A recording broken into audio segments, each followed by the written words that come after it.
It's everything.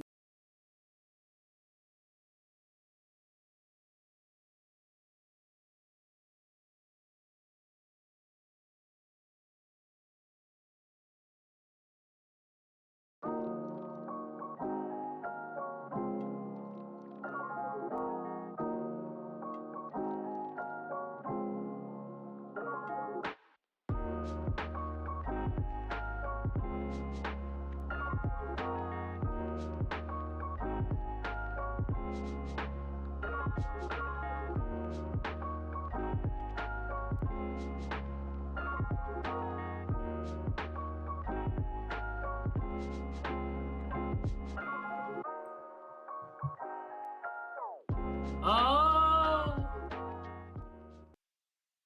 Let me transition my thing. I'm gonna click on this thing. Yeah.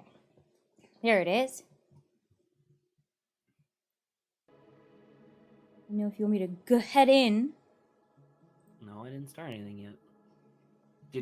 I didn't see you move. Did you move? I did move. Okay, there you go. Perfect.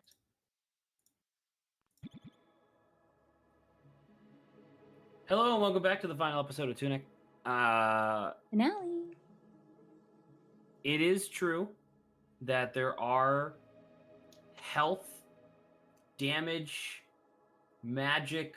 Like, we could get more offerings. I am personally impartial to the idea of kind of having a quote-unquote shorter stream today and just wrapping up Tunic in a nice, neat little bow. Stop us. I didn't realize you were asking me a question. But Zach needs to work on his talking a little bit. Zach needs to work on making sure I know I'm being addressed rather than just making a statement. Saba needs to get a little better at not being fucking stupid. I think I'm not the stupid one in this case. That's very mean. I'm very sorry. Well, okay. Well, firstly, I want to go in just to see what our stats are, and then depending on the stats, I would say, either we get potion or SP. I don't want to do any of this. Okay, so you lied. You were like, it's not you being impartial, it's you really don't want to do it. That's what what are you talking about? I thought impartial means I have no really strong feelings either way. And then I immediately followed it with, I would like to finish this today. I don't know how long it's going to take to actually find the offerings. That's still not very strong statement, but okay, Zach. That's okay. Understand English today? Oh yeah, I perfectly can. That's why I'm telling you you're wrong about how you're talking. You're not displaying information well. But okay, if you want to be like that, fine. If you would like to just finish, then we could just go to the final boss. I don't think that there's anything beyond the offerings left to do, is the thing. Right? Because I don't think so. I think we did everything. We got all the fairies. We got all the secret chests. Once again, didn't get all the offerings, but I think that's okay. Oh, there's something we can do real quick if you want. Can you do me a favor? Can you open up your instruction booklet and go to the page that's... Frick me, man. Oh, stupid. Good job. Thank you. All right, can you go to the page that has the lists of all items on it? It was actually way closer than I expected. Items as in the not the patches you want. Yes, this. Yeah. There you go. All right. Give me 1 second. Excuse me. Okay. All right. Can we do a little ditty here? Can you back out? Can you open up pause menu? Can you exit to title screen? Can you load game? Can you load the dev file? Loading. All right. I have to do the code. Give me a second. Give me 1 second. Okay. Oh yeah, because this is a golden path. Stop moving. Thank you. All right. Boom, boom, boom, boom, boom, boom, boom, boom, boom, boom, boom, boom, boom. Perfect. All right. I would like for you to do me a favor. I would like for you to open up your inventory. I would like for you to equip that singular firebomb. I would like for you to, if you go up, there should be a place that has like a nice corner. Yep. I would like for you to throw the firebomb into the corner and then set yourself on fire, but do not put yourself out. We're going to be here for a bit, so just hang on. I'm assuming we're meant to die here. Yes. For Dev Fox. Fire's dangerous, kids, okay? Don't play with fire.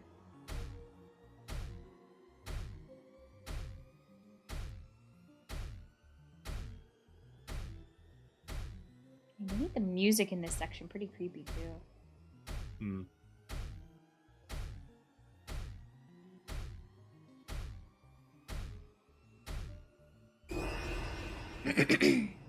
I wonder if this brings us out of this area then, maybe? Ah. Feel free to explore. Nope. I just don't have the laurel. Oh my god, I'm so used to now the other type of dashing. Excuse me. This feels like a...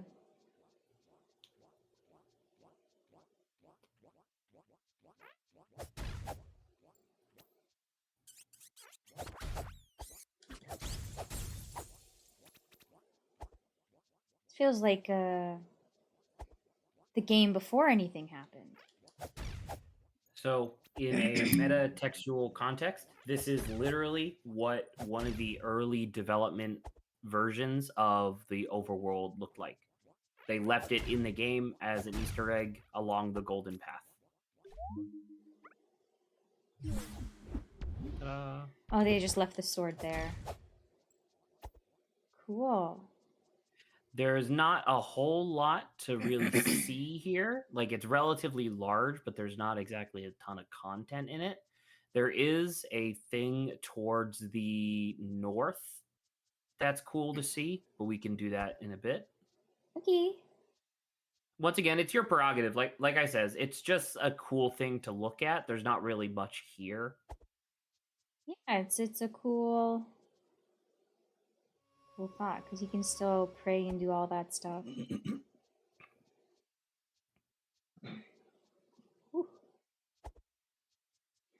I have just eaten a few moments before, so if we hear me doing, like, clearing my throat a lot, it's because of that, so... If you hear it a lot, you're like, and I can just imagine you in my mind being like, Saba, are you good? And I'm like, yes, Zach, I am. Oh my god, look at him! He's gone. He ascended.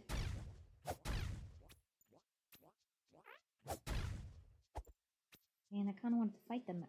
Fight the man. Fight the man. Go to that bonfire. Oh, I like this. We have a coin too. In development, that's what shrines looked like previously. Interesting. Should I throw the coin in? Sure. Okay, so that was pretty similar.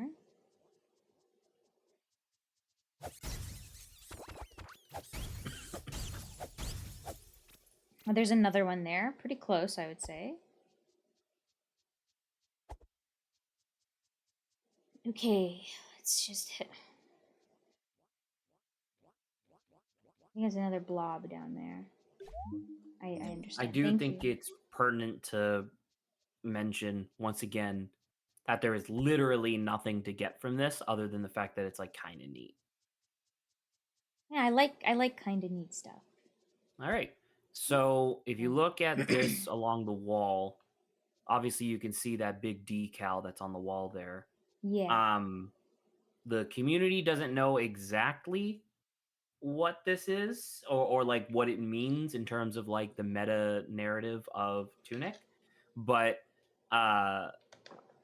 essentially what this is depicting the quote unquote triumvirate, which seems to correspond with the three keys that keep the Heir sealed away in the Shadow Oubliette, right? Yeah. But then the triumvirate are listed as, it was like power, grace, and wisdom, which, if you're familiar, is very similar to like the Triforce. Yeah. From Zelda. And so yeah, and so and that's basically it. That's basically the only real thing to see here. There are two functional but largely unused enemy types that are here as well, if you want to try to go find those, but that's your prerogative. Unused enemy types. Well, the giant blob that disappeared into the sky was that one. Right, but he wasn't implemented. Like, you can't actually do anything with him. Where they could be. I've been seeing a lot of these guys. Oh! That's one. Oh! Can I hit him? No, he's just a good doggo. I'll just stay there. Well, that's kind of cool, origami doggo. Oh, was this the second guy then? Nope. No. Big man. I can't get close to him. He's shy. Hey, sir. This is an early version of the guy we've seen, I guess. It's an early version of a Rudeling. You can play like okay, stop. Ooh. I'm still going. Oh, I put him in the nice little, shady corner. Man, this goes pretty far. You said big. Very big. Is that just a triangle? Did it ask me to focus on the triangle? Oh. Yo! I'm assuming then it's this one. This is one, yes. Interesting. Okay.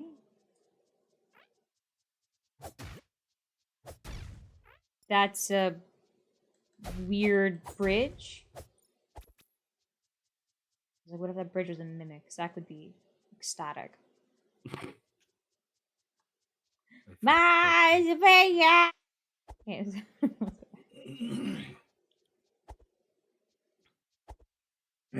So that's a dead end. Okay. It's a little bit. I don't know where these people are, so it's like, hold on. Well, we found this. We saw the two big blob guys, or the blob man.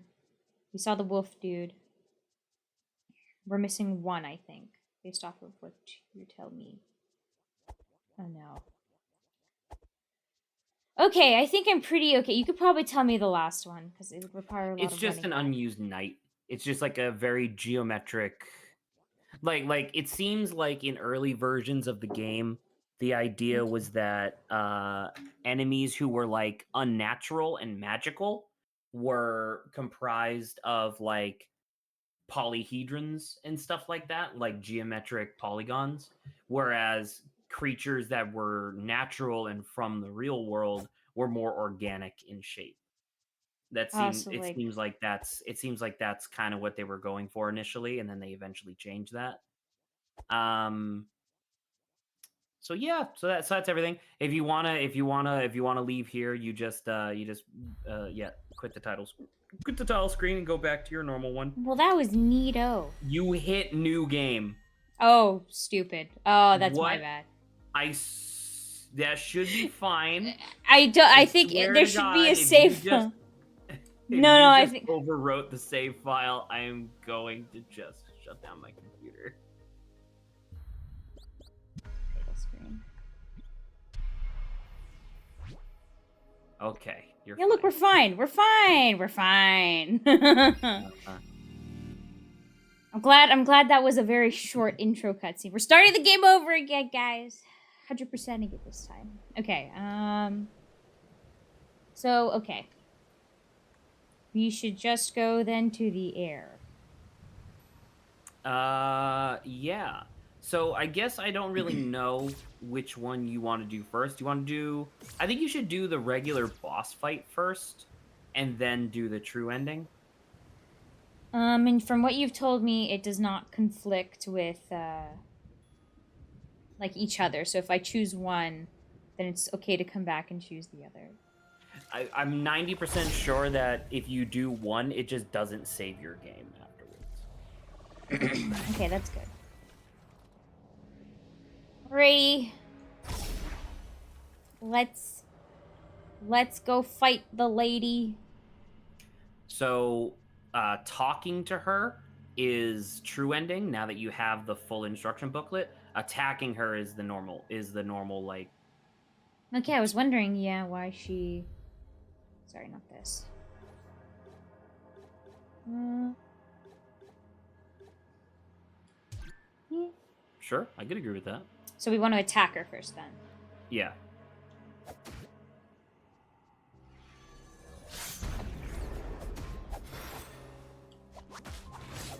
Get over here!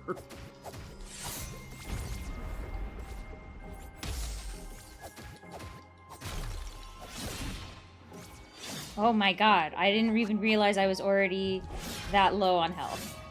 She deals a lot of damage.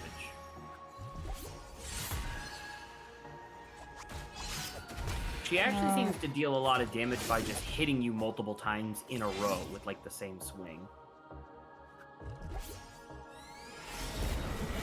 Oh dear. That... Man, for once, like, the bars of focus are not useful.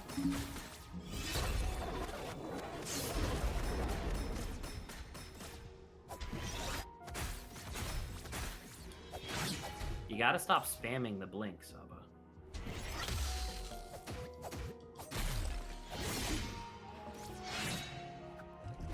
So like that one. I'm just a little too short.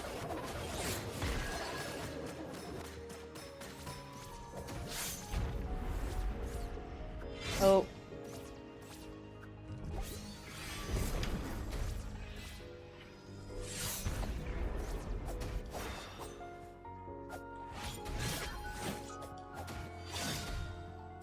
Okay, well. This will probably kill me. Okay. I didn't actually die from the circles, but I still died there. That's fine.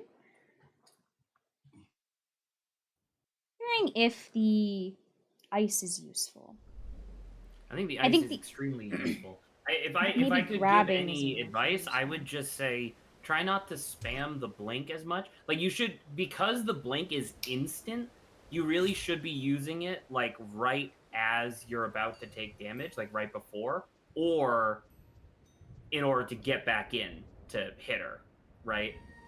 Because there was like multiple times there where you were just dash like 6 times in a row, and it's like that didn't do anything. It just looked cool. I mean, arguable.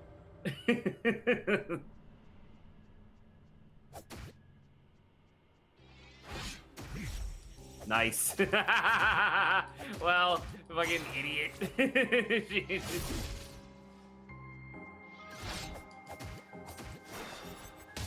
Ooh.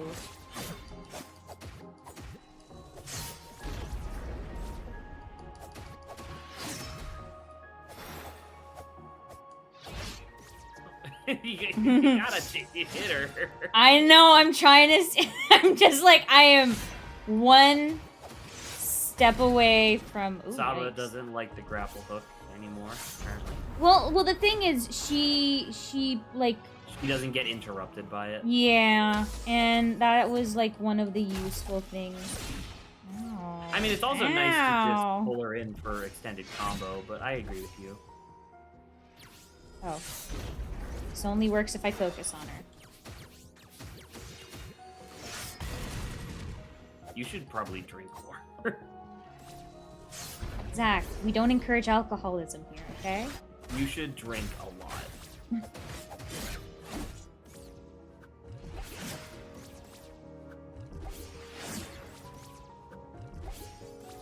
We did get all of the laurels, right? Like, I'm not crazy.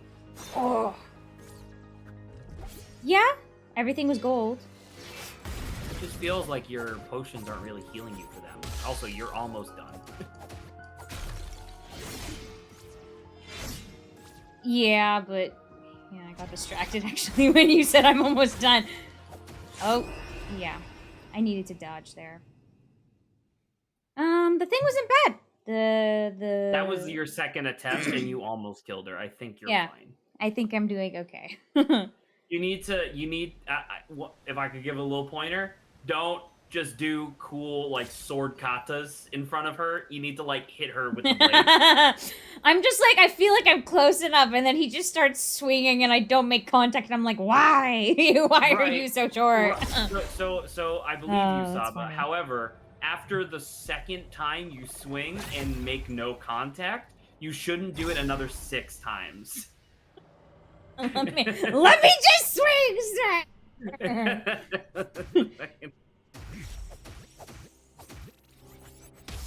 There you go. That's a good use of ice right there. Oh, that was awesome. You took a little damage, but that was sick. No, I don't think I need to. What the fuck? Oh, okay, that was a projectile thing. Oh. Keep an eye out on her.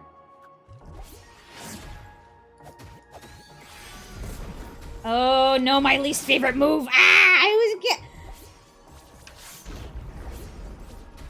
Oh, come on. That was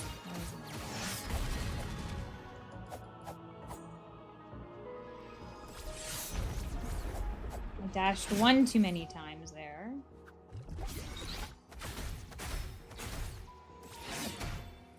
This one just was not good. I'm gonna say it now. I'm gonna call it. This just wasn't good. I didn't feel it. Okay, it didn't feel good. Yeah, it's just, what happens sometimes in the repeated loop of your life. You just have a bad fight. Yeah. The punches aren't hitting. Your movements are doubling up for some reason. Oh, come on.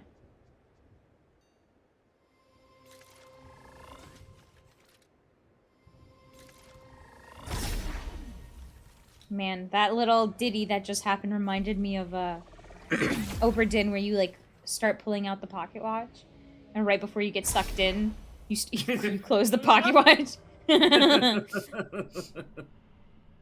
Hey.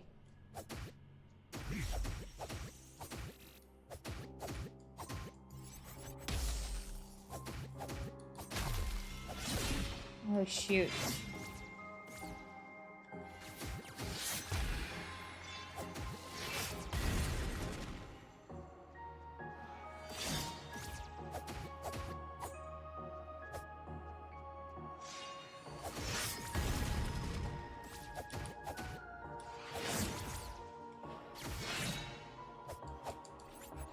Yes! I did not do that twice, but whatever.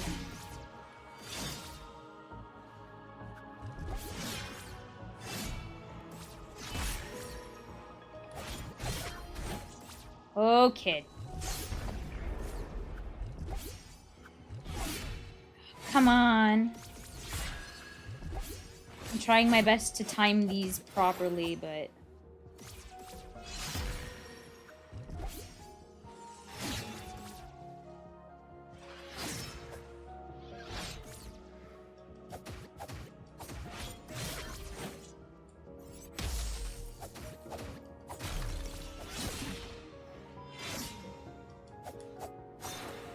Come on, lady.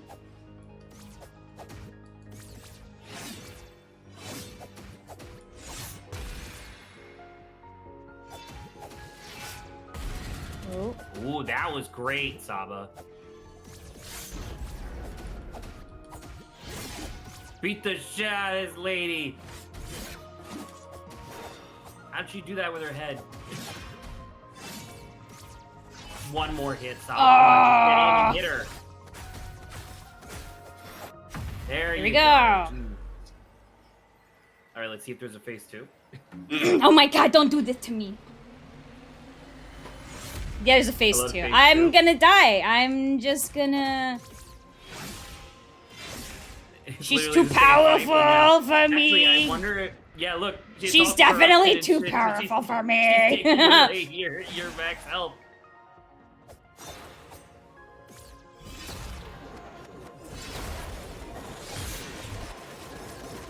There is Zach! This is way crazier than I remember! This is... Oh, God. Whoa. Can you block those, Saba? Do you forget your shield? Yes, I forgot that that's a mechanic in the game. Zach, this is going to be way harder than Saba, what the fuck? Oh, shit. Well, the shield will just take my, let's take stamina away too, so it's like... But I guess maybe some of them are a bit more assured. As opposed to getting shot in the skull? I don't know. I think that's probably worth it.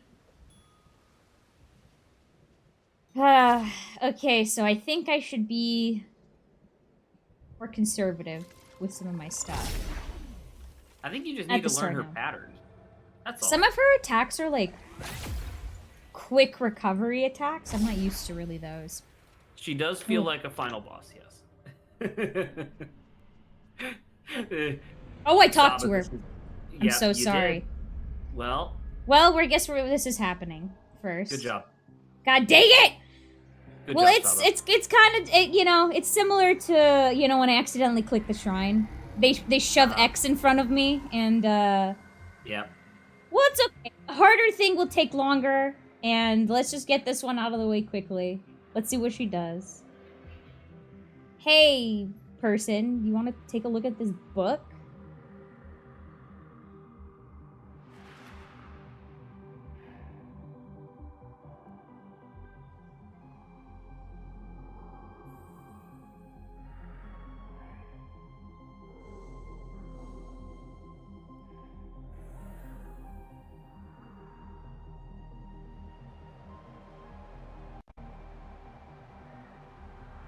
I think she's...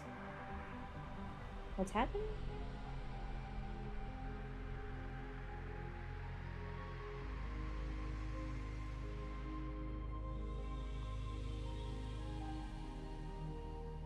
Oh my god, brother!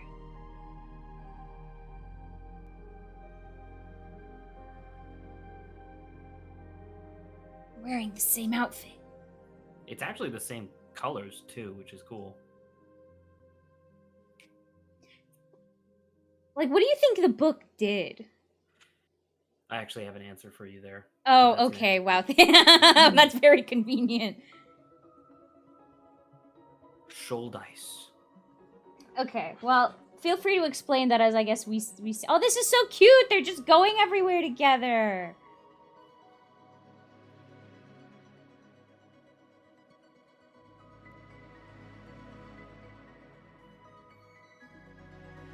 Oh, and I think he's actually the same color. I think he actually just mimics us. Or the goddess or whatever. I'm pretty sure it's canonically supposed to be you in the future. So. Oh. But I lost my hair? A little waft of hair in the front? Okay, well, we'll get back to fighting in a second.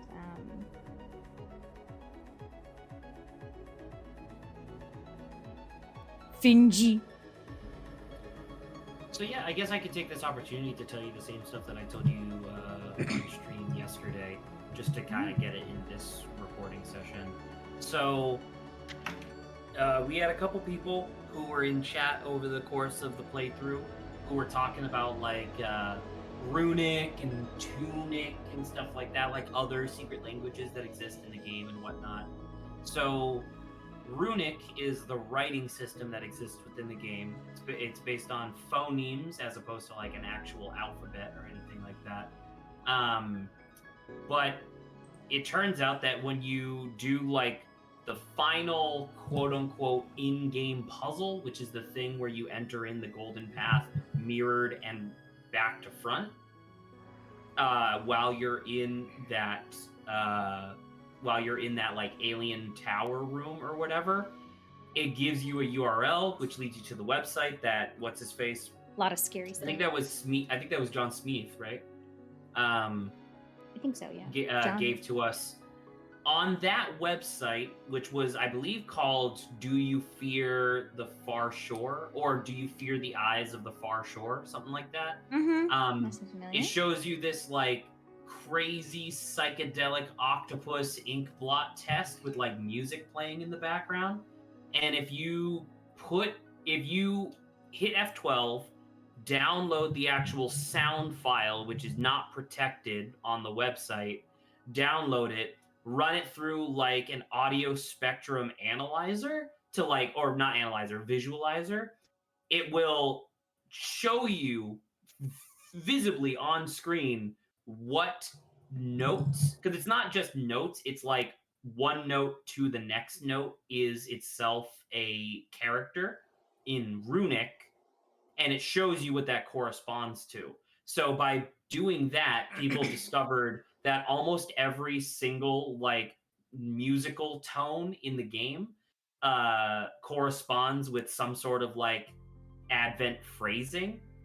And it's all stuff where it's like characters talking to each other. Oh. I think I have to click this. I guess so. Well, it said copy save, so. Yeah, so I guess you can. So I guess this is so that way if you want to do it on New Game Plus. We get an. Do you think we have everything in New Game Plus?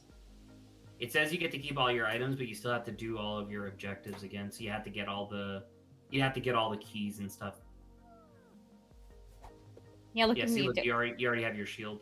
Yeah, it's just the laurel and the magic. You should load up your. You should go to title screen. Yeah, title screen. Not new game. But, yeah. Anyway, so that's Tunic. Or rather, it's literally TUNEIC, like tune as in musical tunic.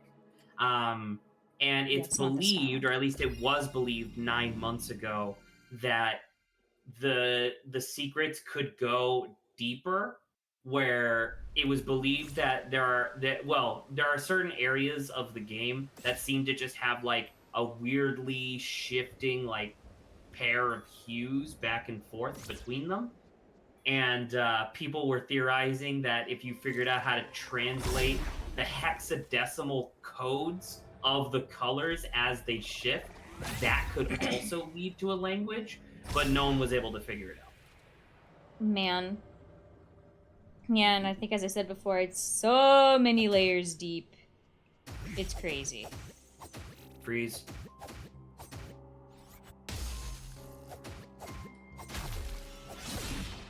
Oh, see, that's the thing that I gotta... Stop dashing backwards into a wall. Maybe. You got well, it, no, though. it's her immediate, oh shoot. Not the three, right?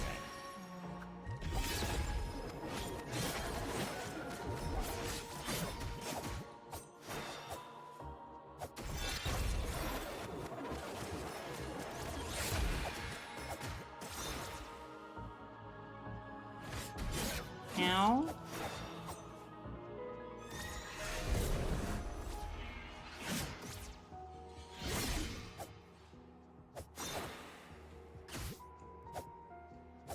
Yeah, it's a little difficult when she just dodges all the time, but we'll get there.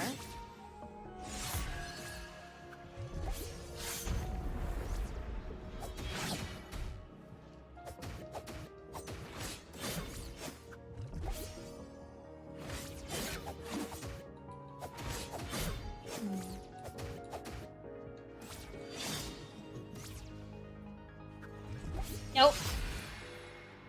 I'm trying to hold on to a little bit. There we go. Okay, my health is not at the best point, but...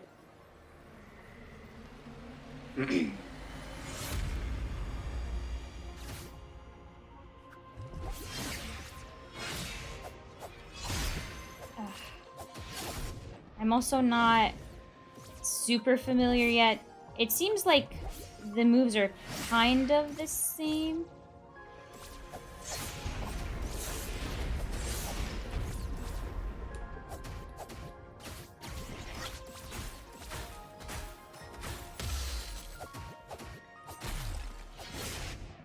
See that move. Oh, I managed to... That was pretty cool, but I dashed too late, I guess.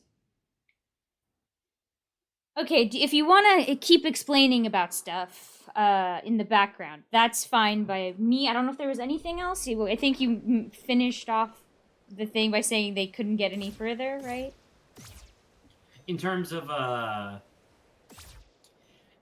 like the community figuring out puzzles and stuff like that, that seems like it's pretty much where it finished off. Okay. Feel free to then explain what happened with the book, because I don't know. I'm just gonna wait until you're done beating the boss. That may take a while. That's the thing. Why do you think I said that we're not going to be spending time getting offerings first? Well...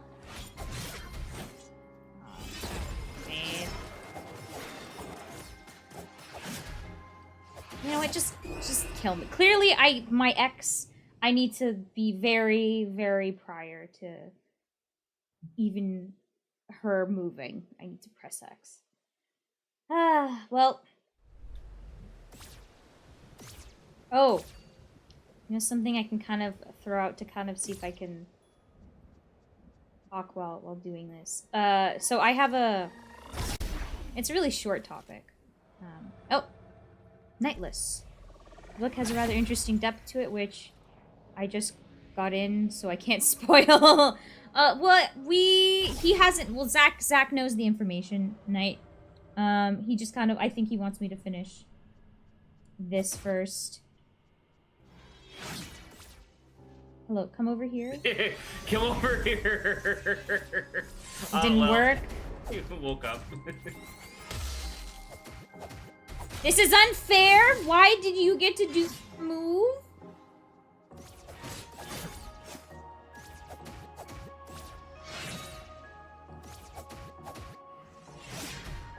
Ow.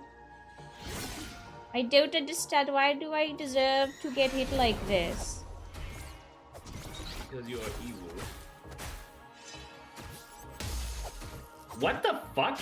What the hell is that? I don't know what happened, but I'm thrown off now. Was that another thing where like you did the dagger and swing at the same time, so you froze? Maybe. Oh dear. I'm dead by virtue of the three whatever those are. Okay. What I was saying is that I had a topic that I brought up. I think there was... Zach, can you look to see if there was 2 topics I brought up or 1? No. Okay, well, thanks for being nice, I guess. You're welcome! Give me a minute. I'll look at it in a second. I'm just gonna be looping a little bit here. So... I deserve to get hit like this. I installed Tunic. True. You know, they could just be a little nicer, you know? The enemy could not hit me, and they could just stand there and let me hit them. I like this viewer. I like I'm sensing a lot of user error here. Thank you.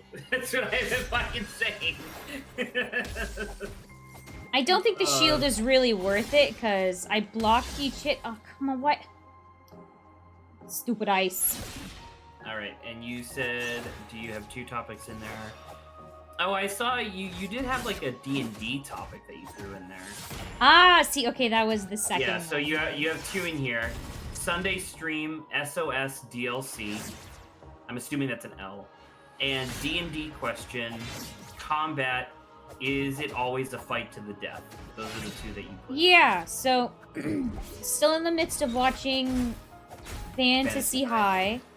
And obviously, where are you at? How are you liking it? Shoot, where am I at by this point? A lot of stuff has happened. Great. What was the last fight I remember? Oh god, this is not... Oh yeah, I should have recalled she dashes right to me. We've met Fig's dad. And I think there was the giant demon guy? Yeah, we've met the really giant demon guy. Gone back to our hacker got attacked.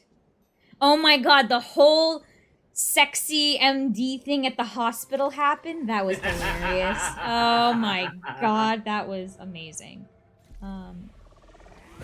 And I think I was a little bit past that. I love it's a bit that gets expounded upon more in season 2, where like Figueroth just doesn't have a good relationship, or rather she just doesn't have like a good role model when it comes to like a healthy relationship in her life.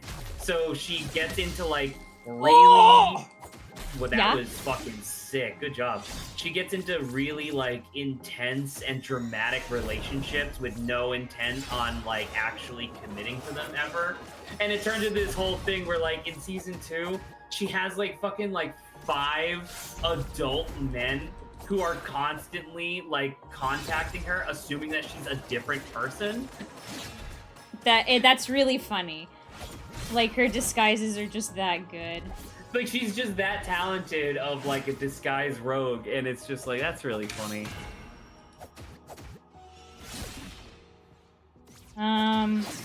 But the D&D question that I wanted to ask, and like I understand like the nature of the game, and like these are supposed to be like, you know, battles and stuff like that. Lady, you're cornered. Let me just hit you. Let me... Lady, do you fucking mind? So I know these are supposed to be fights and all, you know? And clearly the most kind of fantastical way of, like, doing it is, like, this is, like, you know, a fight to the death kind of thing.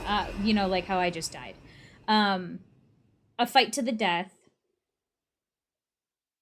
But at the same time, like, you see the context of some of these stories, right? And I'm like, how often not is your objective to, like, subdue versus, like, kill these guys? So, I would say the formal answer to your question is that in D&D specifically, like Dungeons and Dragons specifically, which is obviously the most popular TTRPG, there's not a... Like, there are many more formalized mechanics for combat versus non-combat encounters. So, like, there is formalized mechanics for, like, doing a chase or a heist or just kidnapping someone, right? Like, there are formalized mechanics for those, but all of those things that I just listed, I think are about, like, 5 pages total in the handbook, whereas combat is, like, 70-something pages. You know what I mean?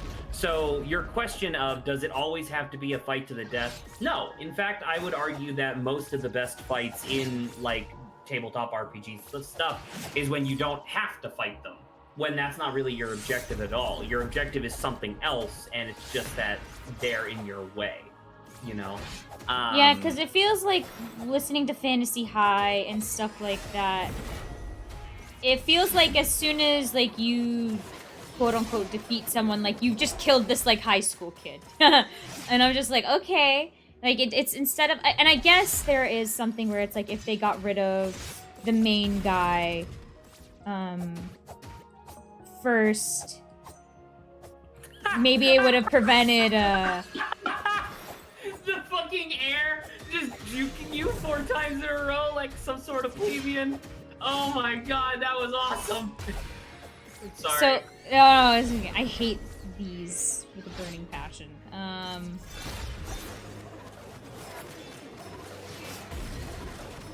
Where it's like, okay, so like the DJ fight, right? The DJ where he summoned a bunch of zombies. Just die. Okay. She did it. Yeah, it's not gonna last that long. I'm gonna die really soon again. But it's like, so clearly if you got rid of the DJ, like you would have saved a lot more people. Right, but the problem is that, well, not the problem, but like literally that encounter was literally designed to keep them away from the DJ. No. I get that. Oh my god, I'm gonna die from sheer circles from 3 alone. to 5? That's awesome, dude. That's sick. Oh, keep away from that.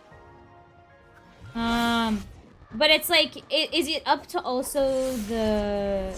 Oh, I forgot. Okay. Is it up to the DM to be like, okay, even if you quotes, like, fight someone, and clearly a lot of the combat is very physical based, right? Where it's like, it doesn't make sense to be like, I'm gonna flurry blow punch this person in the face, and then for like the DM to be like, okay, you knocked the person out, right? But do you think that's more of like a DM preference to be like, instead of you murder the heck out of them? There's a mechanic that already exists called non-lethal damage. If you're using... people just choose not to use that, you think that's the less interesting option? Well, I mean, it depends on who you're fighting. If you need information from somebody, or if somebody's being mind-controlled, or, you know, whatever, then yeah, you would probably use non-lethal damage. But under most circumstances, you're fighting, like, a big evil wizard who just wants to, like, enslave a city of people, you know? Well, see, so it's like... Okay, fighting that guy, yeah, I understand. But then it's like, you know, half the time it seems like there's a good chunk of, like, people that, it just so happens that they happen to be around, and they got influenced by said thing, and I'm like, yeah, they're killing a lot of those people. Well, there's a lot of I mean, you seem to be a little hung up on like the DJ situation, and no. The DJ was just a thing, like the was poor. Just an example, but yeah. In terms of there being like bystanders who get looped into the fighting, yeah, it depends. And also, just because a player doesn't formally declare that they're doing non-lethal damage, doesn't mean that there won't be like an understanding at the table of like, hey, you were fighting this football team, you probably didn't actually kill them, right? And then the players go, yeah, that seems about right. And you actually just reminded me where I was in the story. It was right before the football fight, presumably. Yeah. There you go. Okay, that's it. Okay, well, yeah, and I think that's the thing, because like in my mind, like, I go into thinking, like, clearly a monster needs to be killed, right? But like the lunch lady, I guess the person who was playing her kind of, as like the character, didn't realize what was happening, so she ended up dying because of her. I mean, that you're talking about something. You gotta dodge through those.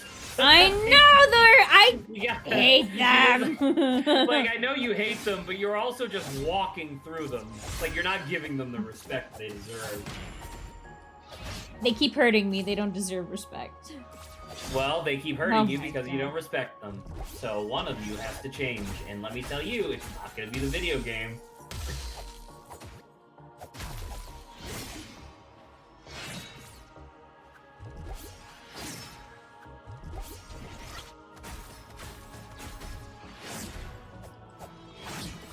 Let me hit you! I swear it won't hurt. I swear my blade is very dull. There is a... We've probably mentioned it a couple times on stream before, Adrian and myself, but there's like a... It's kind of like a meme, I guess, within like the D&D community about the party of murder hobos. The idea of like player characters who don't actually like really put themselves into the world. All they do is utilize the overpowered combat mechanics of the game to just like murder anybody who disagrees with them, take whatever they want, and then just move on. And that's because D&D heavily emphasizes that type of play because it has all these formalized mechanics for combat specifically, you know? There's a whole thing in the player's handbook about there's a whole thing in the player's handbook about like, hey, here's how you stick up like a tavern to steal items and stuff. Yeah. Keep talking. That's in the handbook because guess what? People wanted to do that a lot, you know. So yeah, I don't know. Like I says, it's not necessarily a thing of like every encounter needs to end in combat or death, but it's just most do because it's easier that way. Yeah, and that's what I was kind of. Shoot, I went the wrong way. But I was like, I wonder because it's just so much easier within game to do it like that. That's why. Do you see me? Do you see me? I dashed. How dare they? Right, but you weren't in the dashing animation yet, so it killed you. How dare they? How dare they do this to me? Now I know you already know this. You are doing better. Yeah, that felt a lot better, for sure. Like you are doing incrementally better with each time as you get like the actual patterns down and stuff like that. So congratulations, Saba, you're becoming a Dark Souls player. Yay! I'm doing it. It's okay. I feel like X. I feel like I just wanna my mind because it's so. It feels like also it has to a little bit.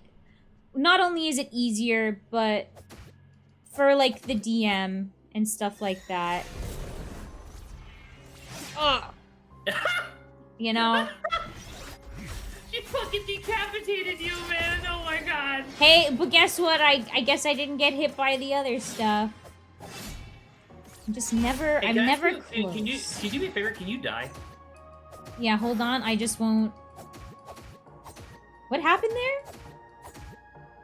You staggered her because you dealt enough damage quick enough. All right.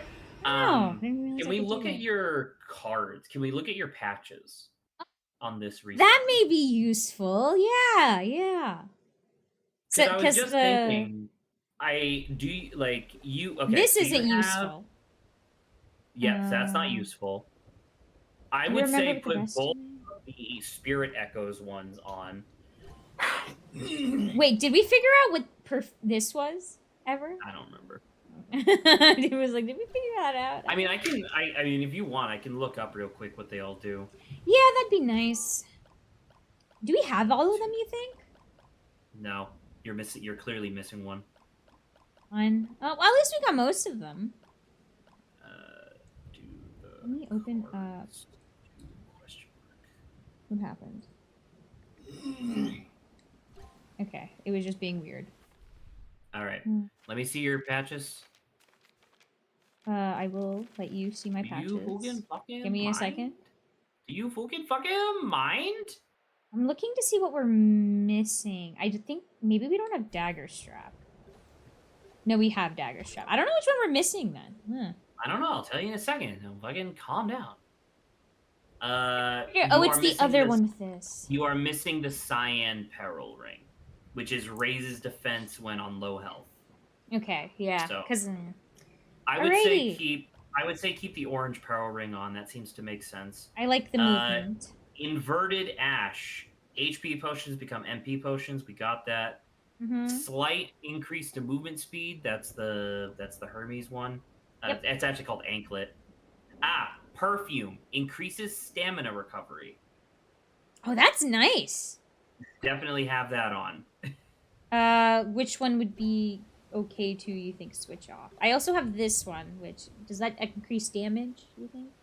Oh, I see another one that you don't have. That's interesting. Alrighty. Okay, sorry. So Dagger Strap is the second one that you have there? Yeah. Magic Dagger's casting time is reduced. So Magic Dagger is your ice knife. So if you remove that, it extends the casting time, making it more difficult to use. I could try to see. I would say maybe what were those ones? Those are Magic Echo and Louder Echo. So Louder Echo damages and stuns enemies more than your normal Echo. Your Echo is the effect that occurs when you recover your ghost after death. Magic Echo, retrieve the Echo to restore some MP. So replace the second one there. Yeah, that one. Replace that with probably that one, yeah. Okay. Fire Sword. Health is dropped to 1 HP, but your sword now lights enemies on fire. Okay, I don't think that would be too useful for me right now. Aura's gem is the shield with the gem in it. Parry timing window is increased, so I don't know if you want that. Scavenger's Mask, Ladder Echo, probably okay. Lucky Cup, Bracer. Bracer is that one. Reduces the cost of stamina while blocking, so that's useless to you since you don't block anyway.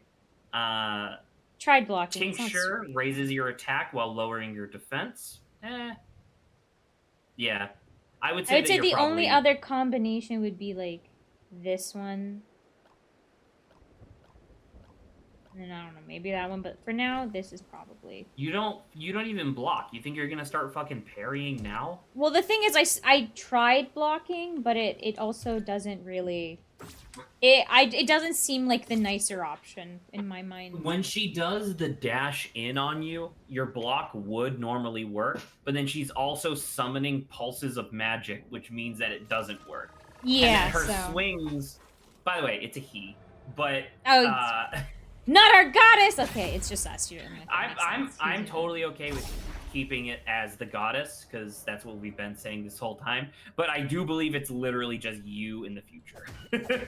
so unless we're saying that we're a girl, which is totally fine.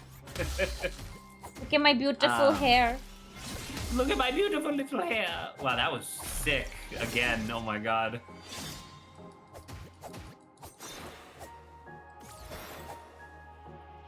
We gonna do this tango, lady. We're gonna do the dancey dance. Okay.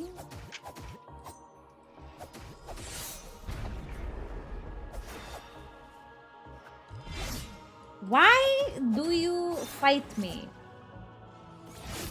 Huh? How about you go take a vacation? It looks like you need one.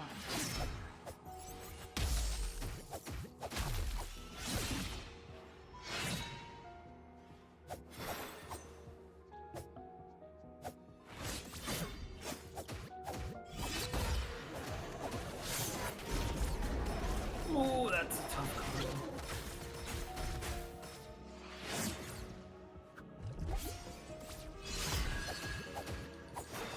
Oh.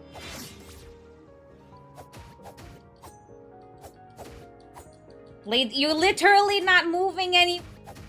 You're back against the wall. Let me hit you. Alright, well, you should definitely heal, because she's going to hurt you a lot very quickly. So... Big slash! Big slash! Oh, that was sick! No! Why are you standing in the door?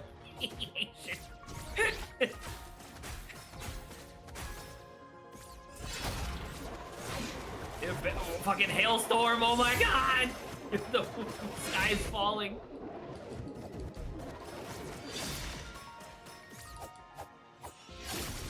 Oh!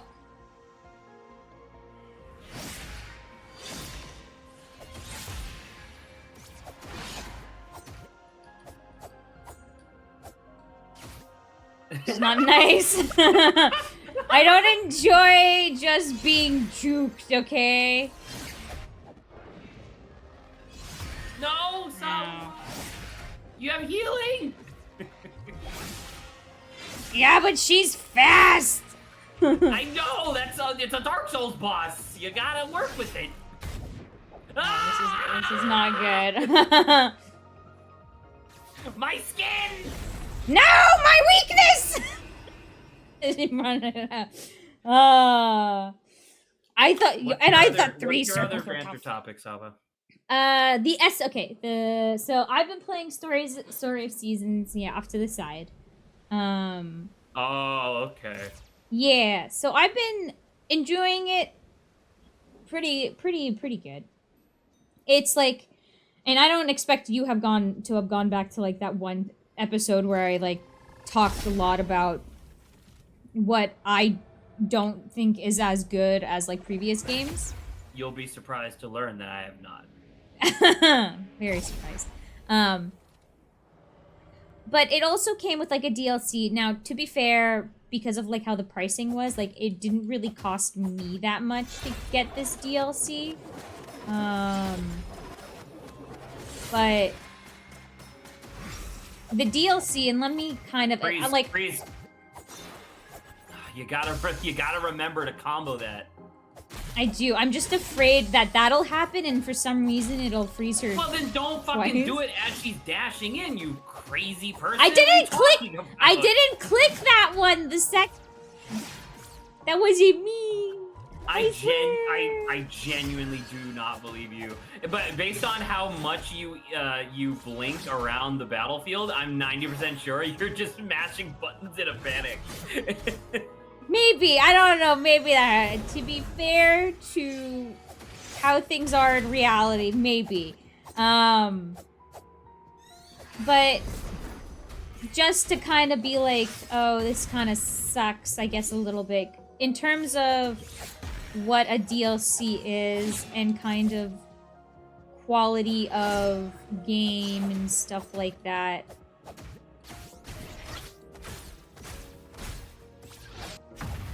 I actually don't know how I didn't die there.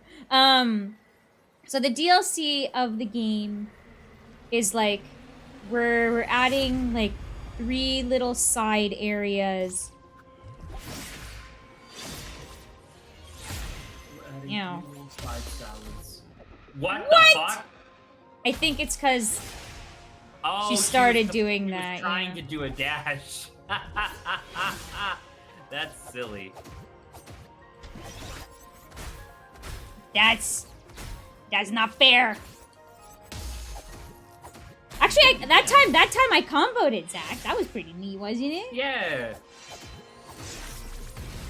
Oh, I am in death. I am in death. Oh gosh. So it adds 3 areas and it adds more characters, right? And what is your assumption when you hear like that? Obviously, adding more characters. You're like, yeah, they just add more characters. But what do you think it means when they say, like, we're adding, like, new areas? I'm assuming it's areas that you already saw, but now it's nighttime.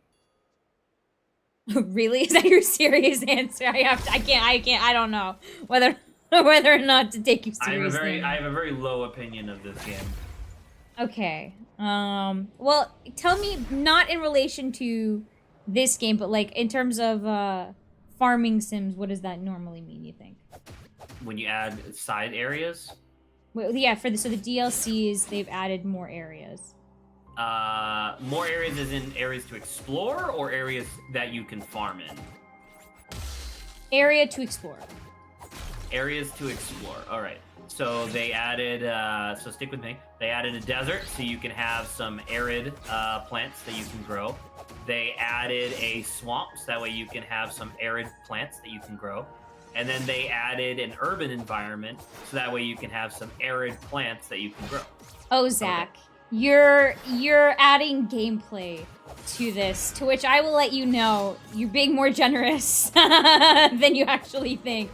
So for the DLC for this game, they're like, oh, we've added these new areas, and you get there by boat. And so when you arrive, you're like, oh, it's kind of like, it's themed. So you're kind of right in that essence. But besides that, there are characters, and that's just it. I think oh, No, I could have done so well there. I just needed to leave and heal. So they, like, the area's tiny. There's a bunch of characters, and that's about it. So there isn't any arid plants to grow. I think that would have actually been nice if that was the case.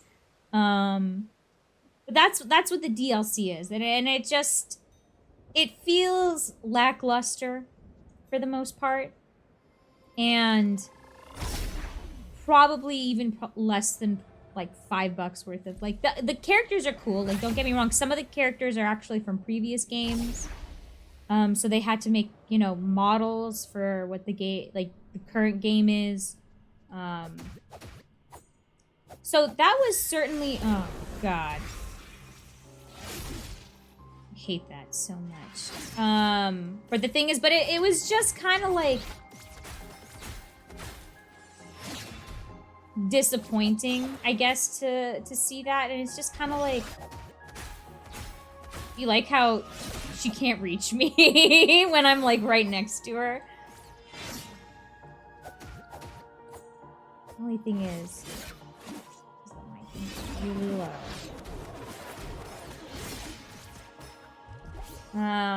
So I just kind of wanted to, like, talk about it a little bit, just to kind of be like, I don't know what people's expectations are, though. Like, I feel like people would want a little bit more.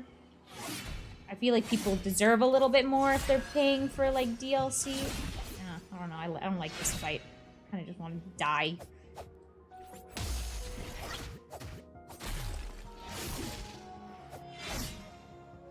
Meh.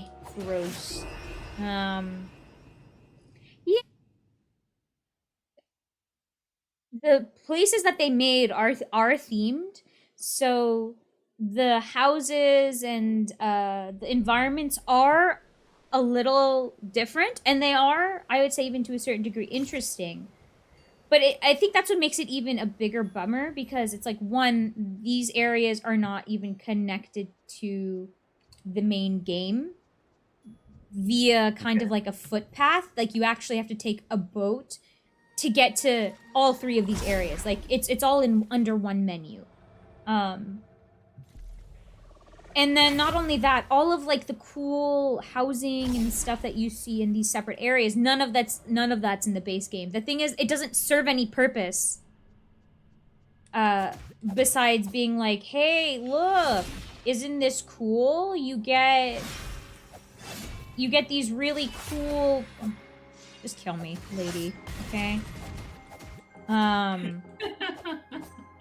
You get the really cool kind of, like, Mediterranean, kind of this cool castle thing, and it's like, I don't understand why none of this just was included in the beginning, because it just looks cool, but it serves literally no purpose except for, I guess, visiting these other characters now. Okay. So it was a little disappointing, because I think the characters they added are obviously cool, because they're based off of some of based on older stuff, and of course more characters I think is fun. But I was a little like, yeah, it's a little lackluster, and it's a little disappointing, because that's what a lot of people say in even in the feedback, I guess, or reviews for the DLC specifically. Everything went downhill when she didn't get close enough for me to use this on her. Taking that opportunity to hit her. Nice. Yeah. Don't forget to freeze as she stands up. Yeah. Wait. Oh, God.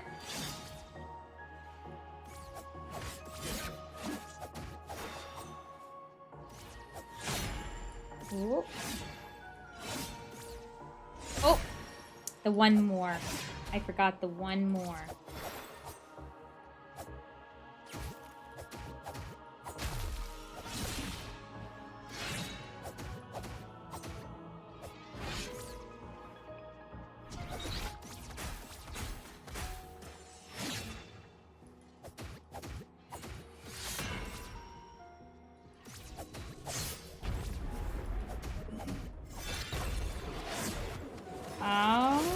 Okay, those hurt.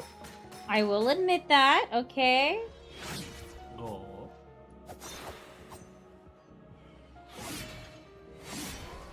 Oh, kid, I'm sorry.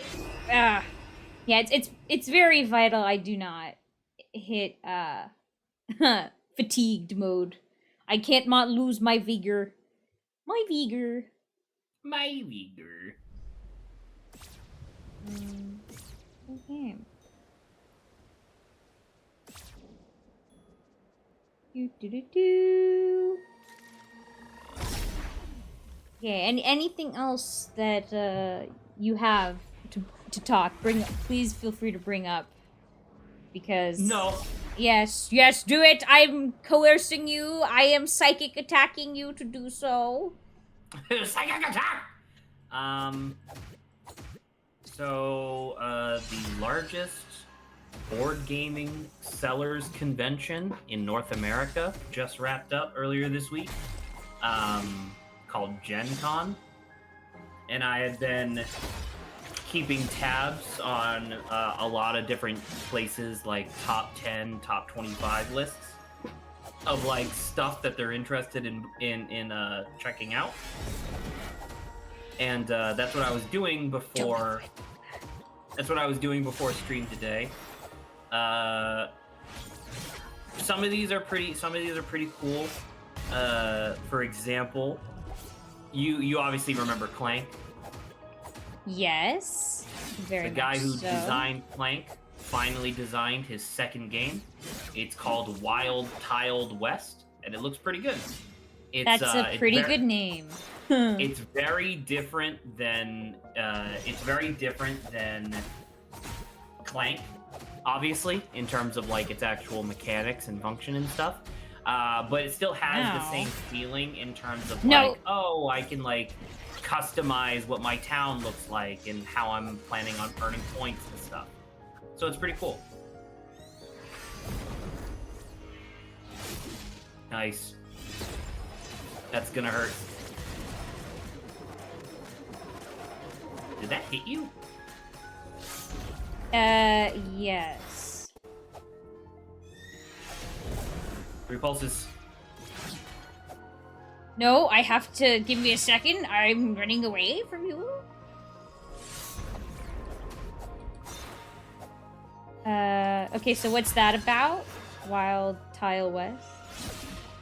The basic over-under of Wild Tiled West is that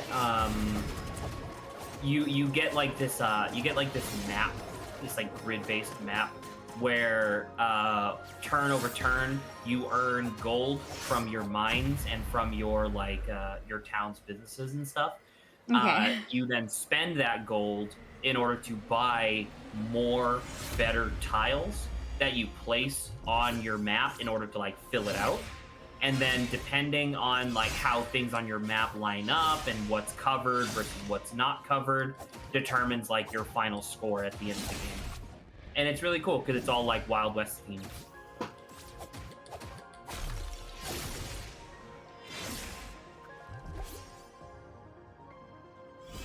That's neat. We need more themed thing. Well, this is not great when I can't see anything because of the falling asteroids.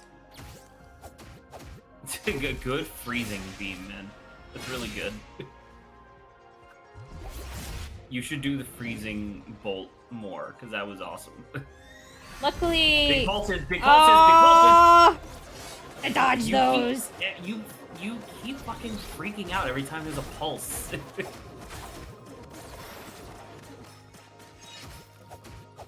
I would say heal. Ooh. I think it felt like they were going to do the pulse move again, but I think because I froze her,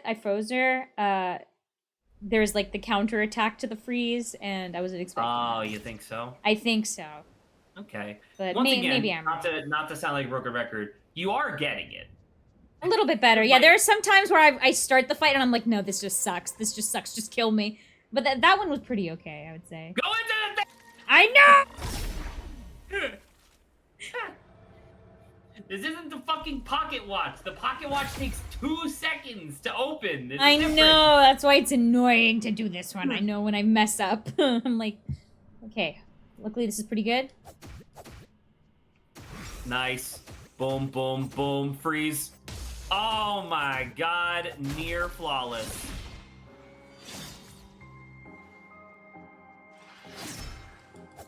Well, she keeps getting shot in the skull.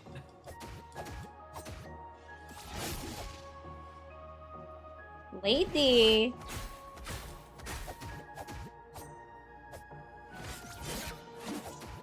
Hello. I am here to talk to you about your car's extended warranty. She needs to heal. Saba refuses to heal, though. No, I healed once. I'm trying to be a little bit more... I'm trying to save up, you know? In this economy, things are rough, okay? Healing is tight these days. Healing is tight these days. What is this, America? What's another board game that was on my list that I thought was cool? There was one called Emerge, which I think is really cool.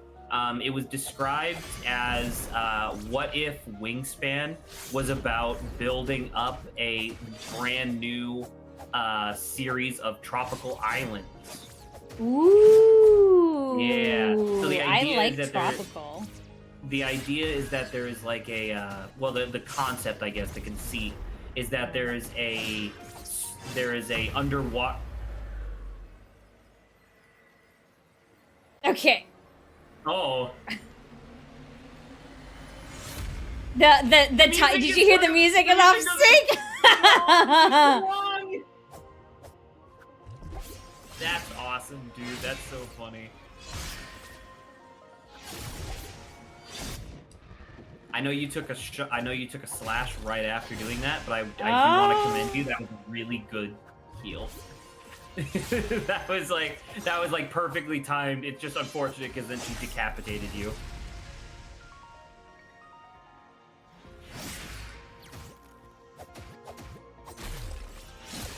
I am enjoying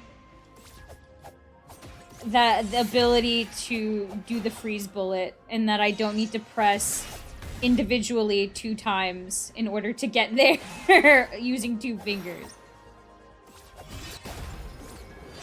Okay.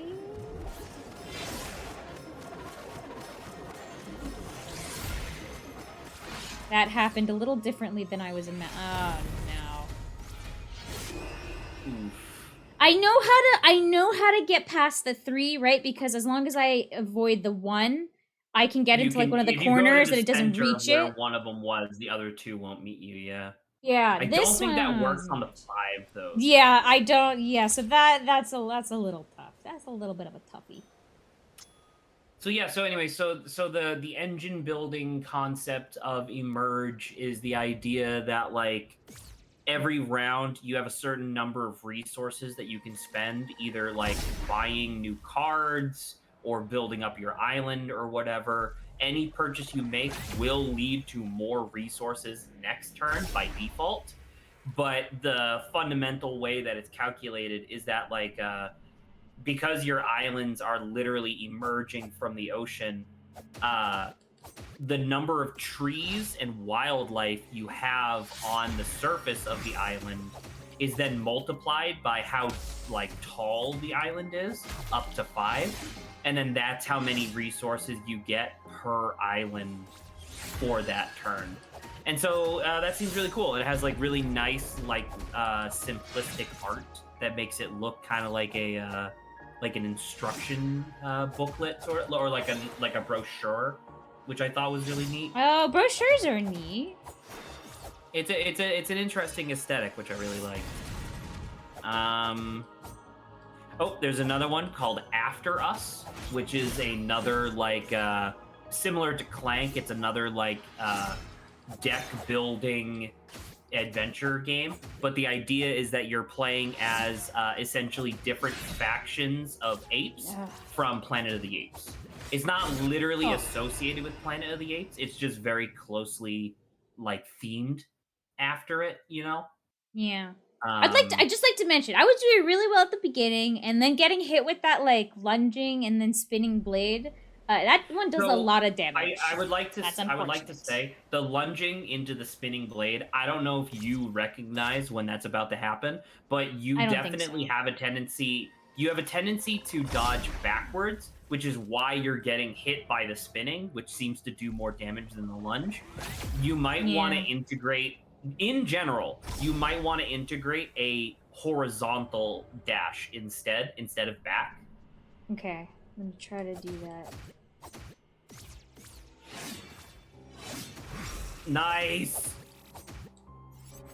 Oh, God.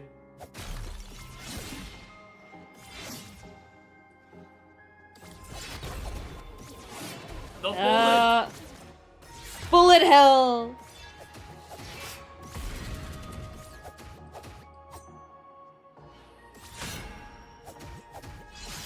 Oh.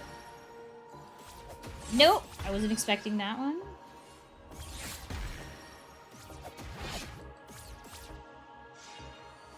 That's the 3. No, okay. That was... I'm a bit overwhelmed.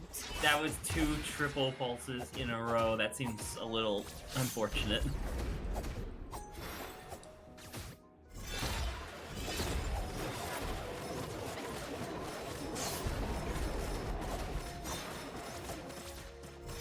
There is a lot happening. This feels more than I'm used to. I think it is coded in. As soon as I heal, she tries to hit me. Yes? I know. No, like that specific move is tied into the heal, I think. The dashing. Potentially.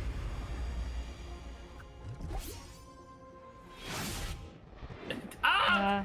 Ah!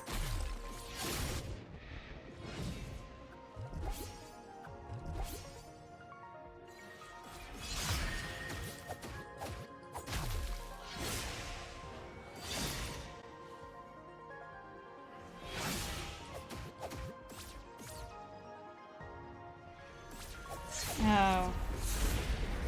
This one's not that bad.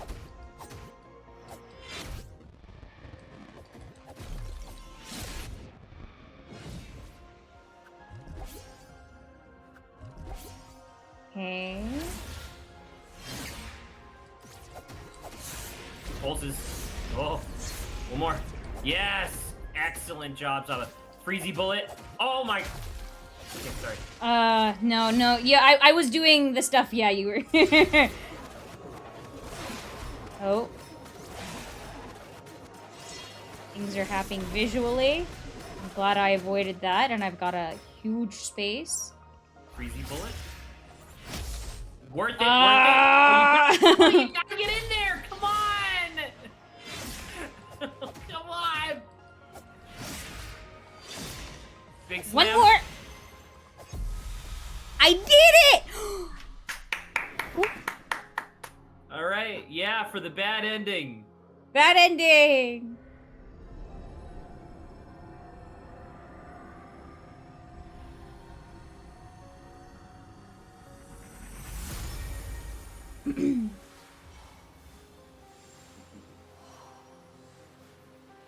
Oh my god, the spinning's making me kind of dizzy. Oh god.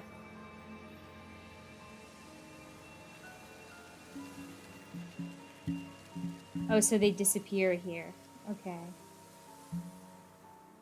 And then we become... The Heir. Yeah. Are we gonna...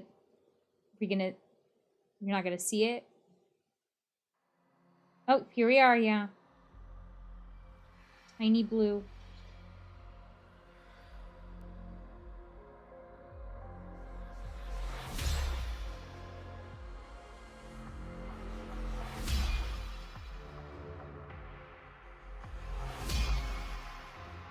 So that's just the cycle, breaking the thing out to then defeat it, or the Heir to then defeat the Heir to then take the place of the Heir.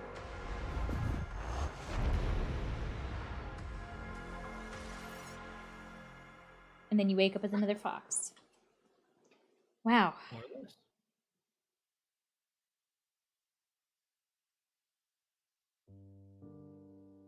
Okay. So, I think we're good to start talking. Yes, and look, it's the bad end where you don't get to see them hanging out. It's just empty. Wow. Okay, yeah. So I can give you some of the download on like lore and stuff like that in terms of like what stuff is and what it means and yada yada. So within the context of the narrative itself, the idea behind the game appears to be that there was a video game called Secret Legend in which the beings that lived in the game, like not magical beings, literally just the code that was the video game, through study and faith, were able to discover the Holy Cross, which is literally the D-pad of the controller, right? Okay. Through the use of the Holy Cross, they were able to figure out how to walk between like parallel universes sort of stuff, and that's where they got to the Far Shore. The Far Shore is different than a lot of the stuff that we had seen. The closest thing that we see in game to the Far Shore, as far as I understand, is the Shadow Oubliette, which is what we were calling the Warp Zone. So the idea is that once they got to the Far Shore, they essentially discovered this realm of infinite possibility, and they immediately started discovering this material back in their own like home plane, which they refer to as the canon reality.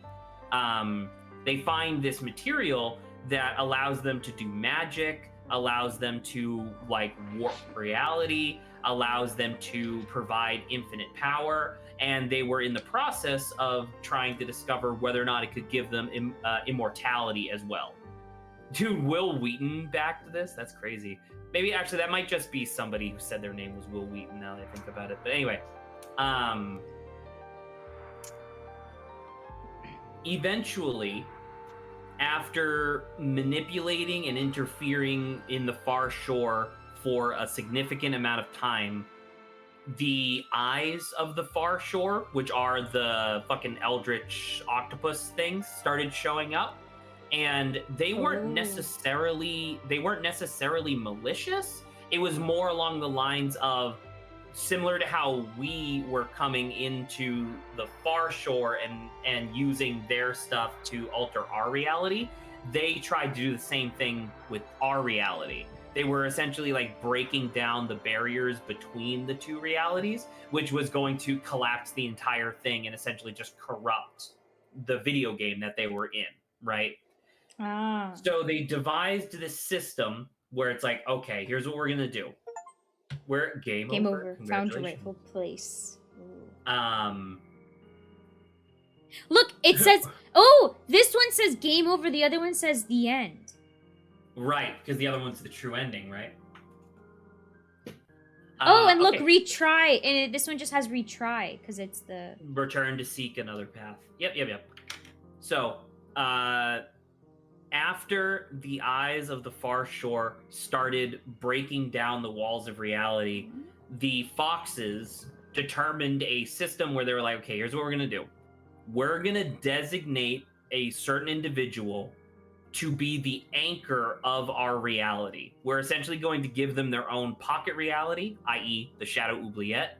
We are going to lock them in there, i.e. with the 3 keys behind the golden door and stuff like that. We are going to lock them in there, and as long as there is an heir, reality will not collapse. And so that's where the game comes in, where the heir, who we kept referring to as the goddess, the heir will not disappear on their own, but they will eventually try to break out, which is what the game is. The thing where the fox shows up on the beach, that's the only thing that the heir can do to interact with canon reality at this point, is to call forth another player, essentially. which is why the player character in the game is called the Ruin Seeker, because it's not just you're seeking out ruins, it's you are seeking the ruin of the world, hypothetically. Okay. And so that's the entire idea of the game. But it gets interesting once you start reanalyzing like the meta and like super meta narratives that are happening within the game, because everybody knows that the keys are important in the world. The people that are in the canon reality, which is where you start the game in, everybody knows that the keys are important, and so they're looking for them. But no one can beat the siege engine until you do. The one that was hidden away in the ziggurat underneath the quarry, it turns out that if you don't mine out that material, which is like the horrible purple like corrupting stuff, if you don't mine it out, it just perpetuates itself. It essentially has its own gravity, pulling more of that material into canon reality, corrupting canon reality further and further. And so that's why the quarry is fucked beyond belief, because all of those people who used to be around like mining it and stuff are now all gone. And then there is the librarian, who's the guy who's in like the floating castle and stuff. He is way too deep he's like way too lost in the sauce, because he, to the point where he acknowledges, like there's stuff where like you can read on his chalkboard and stuff, he fully recognizes that they are in a video game. Not everyone else does. Most other people think that they're just in their own reality, and reality is manipulatable like this. But he was like, wait a minute, if our reality is this manipulatable, but then the far shore is not, why is our realities fundamentally different? And he determines like, oh, it's because we're in a video game and the far shore is actually just like the BIOS on the fucking video game cartridge. Because one of these is programmable and the other one is supposed to stay uniform no matter what. Other concepts that are neat before I'm going to open up for questions. You'll note that when I told you about what happened, they found the far shore first, and then they started finding the material that gave them like all this incredible power. You recall that we saw in the game that they were taking foxes, like the giant goddesses, essentially, the corrupted ones, sealing them in, which are called I was wondering fuses. about that. They're called both fuses and sarcophagi, depending on who's talking about them. If it's a researcher or an engineer, they refer to them as fuses, like a fuse in like a fucking electrical box. And if it's a religious entity, they refer to it as a sarcophagus. Those beings are referred to as like, it was something along the lines of like the sacrificial many or something like that, because there's a lot of them, obviously. Yeah. Well, it turns out that what happens is that, you know how like radiation, if you're exposed to it, even small amounts for a long period of time will eventually kill you? Yeah, it can alter and like mess you up. This material is kind of the same. Simply existing in a place or reality that is utilizing this material will eventually corrupt you to the point where you become one of those corrupted foxes. But time is like weirdly flat and cyclical when it comes to interacting between the far shore and canon reality. So the reason why the material shows up as soon as they access the far shore is because that is the logical conclusion of their entire civilization, is to become this material that they in the past used to make their civilization. Does that make sense? I think so, yeah. Essentially, imagine if tomorrow mankind discovered, hey, look, we have these batteries that provide like near infinite energy. But then 10,000 years from now, we discover, oh shit, we're turning into batteries. Oh my God. That's what happened. But those batteries are consistent throughout space and time. Okay. So that's all that. The true ending. How does the true ending happen when it just involves like the instruction booklet and stuff? Yeah. It's because it breaks the cycle of perpetual heirs and heirs to heirs. Because due to the nature of how, okay, this is a little confusing. Due to the nature of how the heir was originally created, the original heir did not know what was happening. They just got locked away with no understanding as to how or why. Okay. Right? So, when the original heir used their only power to call for an heir to the heir, and then that heir to the heir showed up and killed them, and they got to move on to like the afterlife or whatever, that following heir was like, well, shit, now I'm stuck. And they just perpetuated that cycle for legit billions of years. Yeah.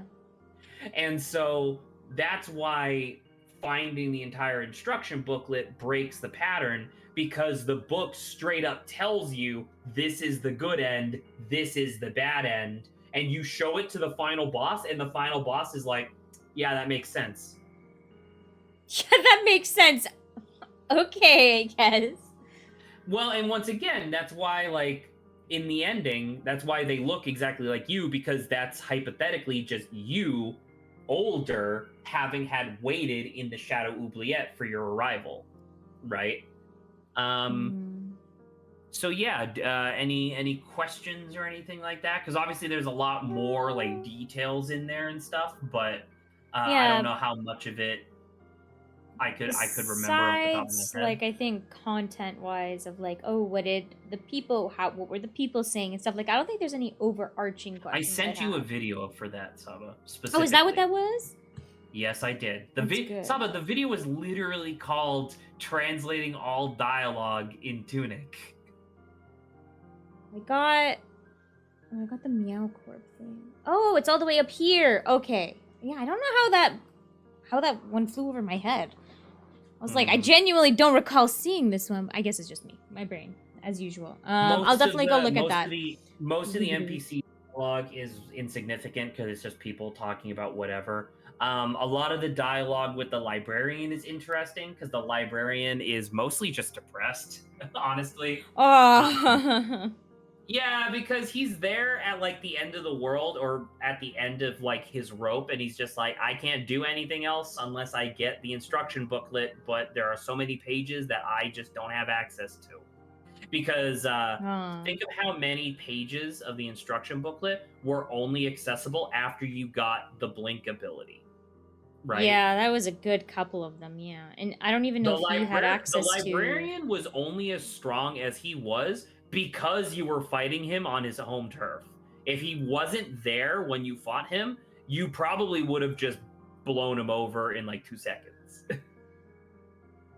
He was in the top of the tower and stuff like that. But yeah, I mean, the idea is that he had infinite mana. That's why he was able to function like that, because of how he built his library. Ah, okay. The library is like a cool...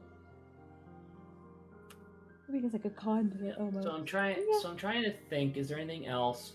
The fairies are interesting because they're like this weird third party that's not super involved in the actual story.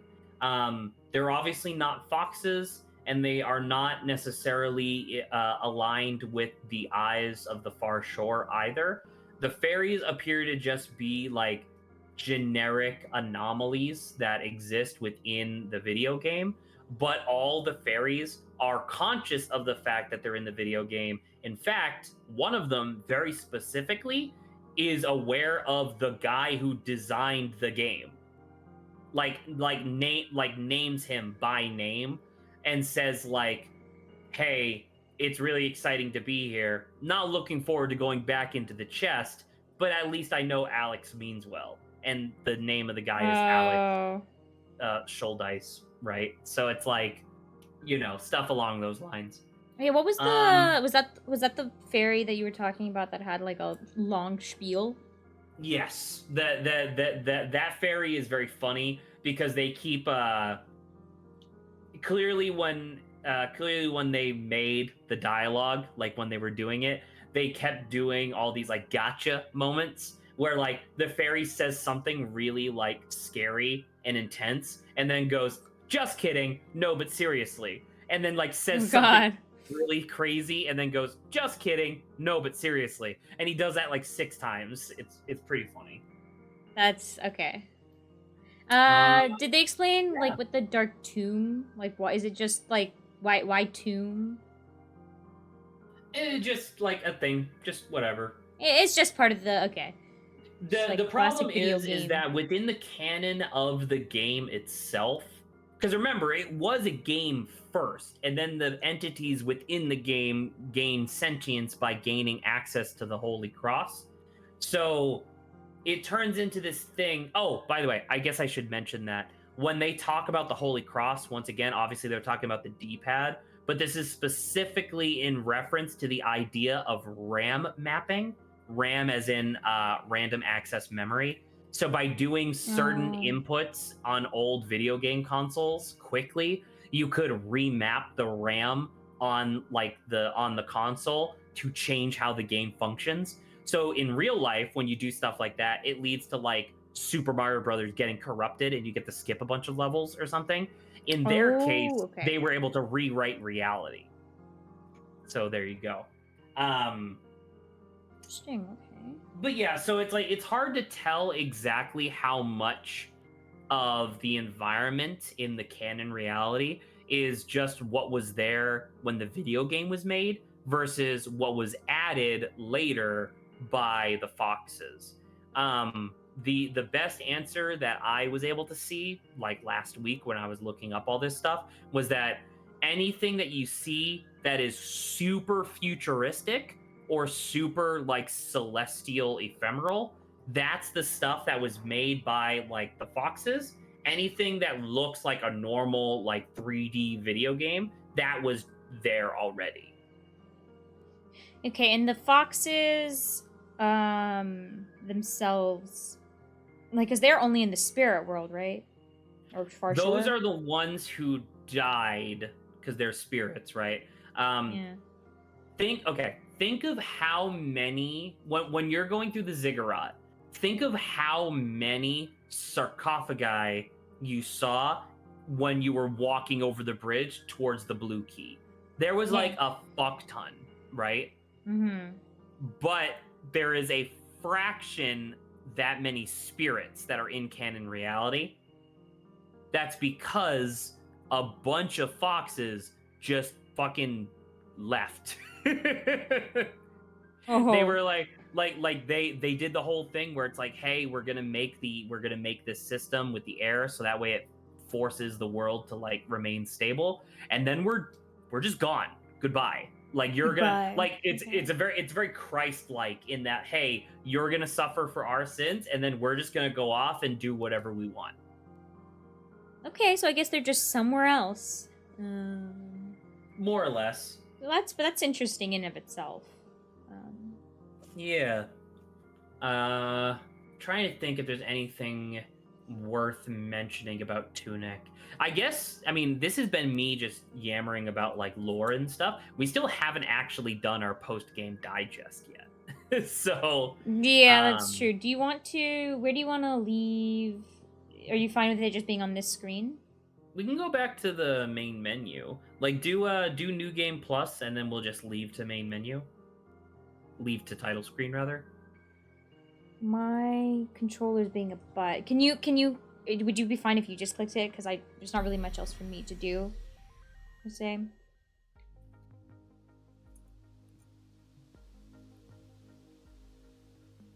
So. Oh, the sound effect that plays when you hit new game, or I guess in this case, New Game Plus. When you hit new game, the little sound effect when translated says welcome, and when you do New Game Plus, when you do New Game Plus, it's welcome back. Oh, okay. All right, here we go. So I've already been yammering a bunch. You tell me how you feel about Tunic. I would say Tunic definitely fits into like the little niche of some of the previous games. It's a discovery game, and I really like discovery games because they're really cool about like realizing you could do something all along. Can I push back against that slightly? Sure. I actually don't think this is like obviously there is stuff to discover, like right with the instruction booklet and stuff. But when I think of the discovery games, I think of like Outer Wilds, I think of Oberdin, stuff like that, where that is the game. Whereas this game, you have all of the adventure shit too, right? You have all the combat, Sure. the map exploration. So it's like it is a discover game. Like it still scratches that itch, which is why I think I enjoyed it that much. But at the same time, you don't like you could I feel like I could also recommend this to somebody and just be like, yeah, it's a pretty half decent like adventure game in and of itself, even Yeah. without all of that stuff. Yeah, so it's like I like it's not only a discover game, but like it includes elements of like the discoveries, which I always think are really neat. The whole narrative is kind of borked but kind of cool. The language I think is the only thing that, because obviously I think both you and I like figuring things out, and for it to just be a little too difficult, or it just like we just could never get it, that brought me down a little bit, just because I was like, oh, this is annoying, like I should be able to figure it out. But that's the thing, is that we were like 80% of the way there. Like we knew it was either syllabic or phonetic. We knew that. We knew that the individual like symbols that were listed at the end of the book, like, corresponded with certain sounds and stuff like that. It was just like I don't really feel like the game gave us a good chance. Really? No, yeah, I could agree with, especially with like the compass also being like the no sa No, e. so I'm like, okay, you're not actually you're it's almost like I'm being antagonized for trying my hardest to like figure out something that the creators made, and like it's pretty cool to make a language, right? So I would very much like to see how this language functions in non-English playthroughs, right? Like if you're mhm. playing this game in Spanish, does it still like phonemes are universal, right? The things that you say are universal, Mhm. but I don't know how that would necessarily translate. Like, for example, right, in the booklet, when it showed us the symbols and then the picture of a sword next to it, and you're supposed to get s or d, right? You're supposed to get those three phonemes from it. Mhm. What if you were Spanish? Do the symbols just change in order to match what Yeah, the? that's Because really it's just a interesting. picture of a sword, right? Like I don't Yeah. know what the Spanish word for sword is, but I'm sure it's not sword. Yeah. So that's an interesting thing to bring up. Yeah. So the I language itself wish is the that messiest part, I would say. I feel like what it needed, not for every single symbol. I do feel like that there's a lot of stuff that you could just figure out through context, and that's what's fun. But the thing that they had at the end, where it was like a picture of the fox with the symbol and then a picture of a sword with the symbols, I do feel like they needed to have, like, even just next to the sword itself. Imagine if in pen, the kid wrote, or the person who was writing in the instruction booklet, imagine if they wrote like the letter S hyphen or hyphen D in order to like give you that extra little bit right Yeah, or there. even just like the three dashes or something, right? Or like underline, like something to indicate like the three syllables. Well, they Or kind of did, right? Because they showed the thing where it's like, hey, these are two different symbols that then get fused into this. And it should be noted that there are tons of people who were able to figure out the Tunic language without any sort of like guidance or assistance or whatever. But I do feel like there wasn't really enough like clues, not even clues. Like I don't feel like there was enough I didn't feel like we had like a knob to dial. You know what I mean? Like, we didn't really have anything to like, does this work? Does that work? No, it doesn't really make any sense, yada yada. And it was a little obtuse, which is on purpose. Like, the guy who created the language has said openly, yeah, it's supposed to be difficult, otherwise it wouldn't be a puzzle. And it's like, yeah, that's true. And you know, luckily the language that you made looks really good, right? Like, it looks super cool. But at the same time, it does lead to stuff where it's like, man, I don't know. I'm really bent out of shape about the no, sao, yeah. And that's why I said it's like I feel like I was being antagonized. Like when we're trying our hardest, because like I think you even said like the person that made it was just trying to like mess with us. Like, I don't understand why did you feel like you wanted to do the first 2 phonemes when you could very easily, with your own system, just have it be orth, out, east, east, you know? Like, it would work. And I know that somebody might be like, oh, well, the symbol wouldn't look as good. And it's like, no, you could, the language is beautiful. You could make it look good. That's not the problem. Yeah. So, yeah, that. Yeah, sorry. Combat is how combat was. Like, I tend to like a little bit faster paced. Like when dodging, and like, so in this game you're like, this is more Dark Souls, right? Where it's like you have to finish the sequence or dodge. You can't. Once you hit it, you have to wait for the animation to be done before you can do something else. Yeah. Yeah. So that's just a type of gameplay style that I would have to get used to. So that part was fine. The moving around part was fine. I think getting around places was interesting. Like the lock-on focus stuff was also okay. Sometimes like the bars, like towards the end, right, fighting the air, like the bars coming down. I was like, please, I just need to see more of the screen, or it sucks to have to focus on the one enemy. But I'm thinking about anywhere else. The Holy Cross stuff was pretty cool. Figuring that out. I don't think we had any difficulty with like the Holy Cross as much, and figuring out the golden path was pretty dope. We figured out the Holy Cross pretty much at the exact moment that they wanted us to figure it out, right? Because it was as soon as we got the page. It was just, so like, I don't really, you know, I feel like the Holy Cross was right about where, like, right after the Holy Cross, in terms of like escalation of difficulty, is right about where I was starting to get a little sick of puzzles. You know?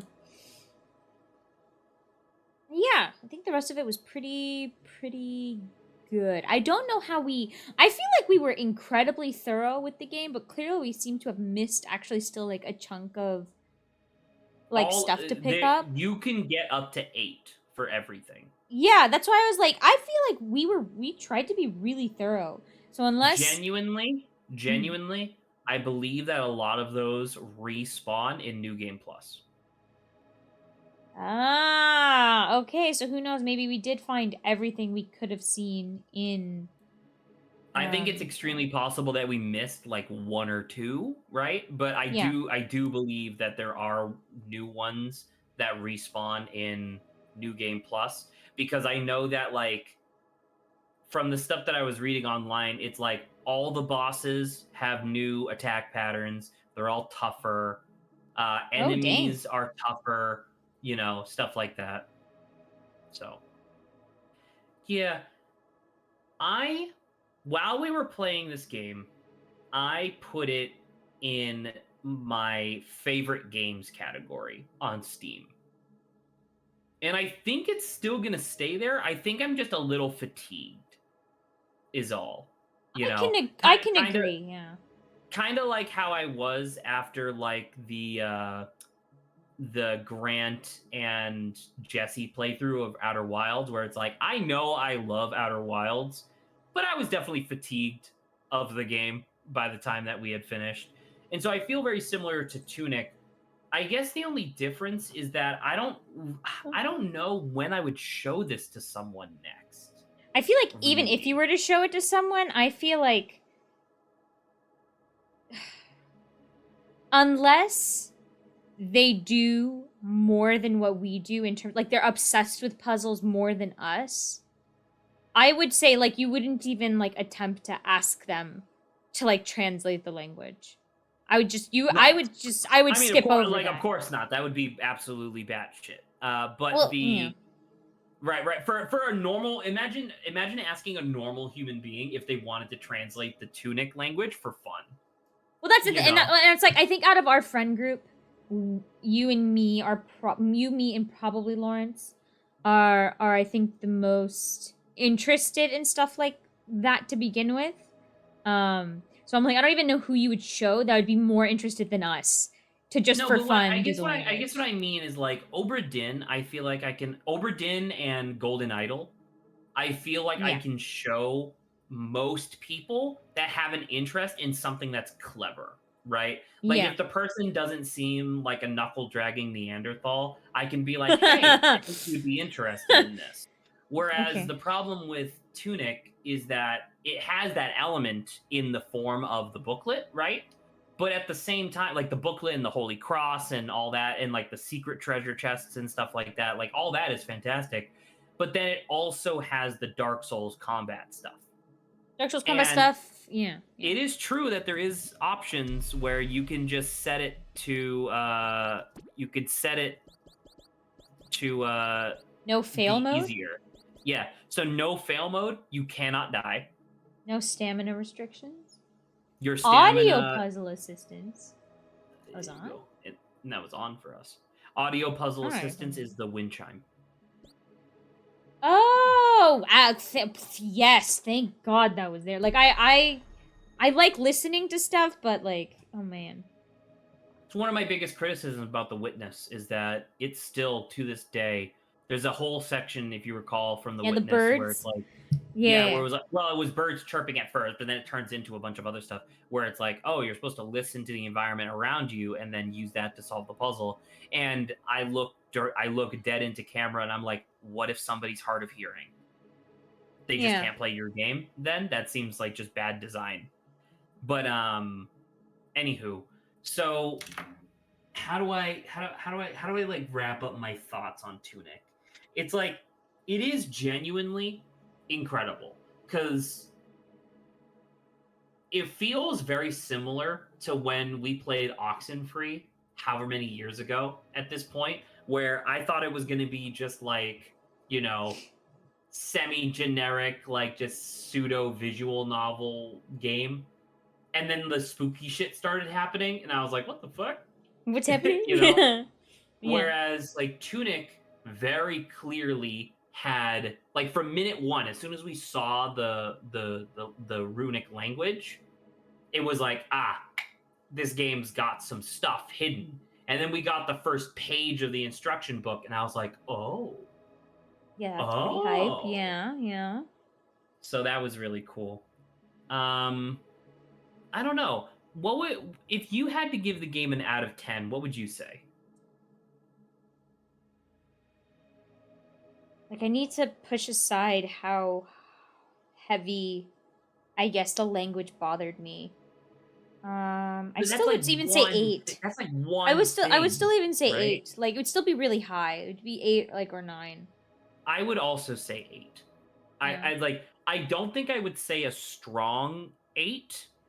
Like, I don't think I would say a high 8. I don't know if I would ever say that this game's a 9. But I would always say that it's definitely at least an 8. Yeah. You know? So, yeah. All right. Well, that's Tunic.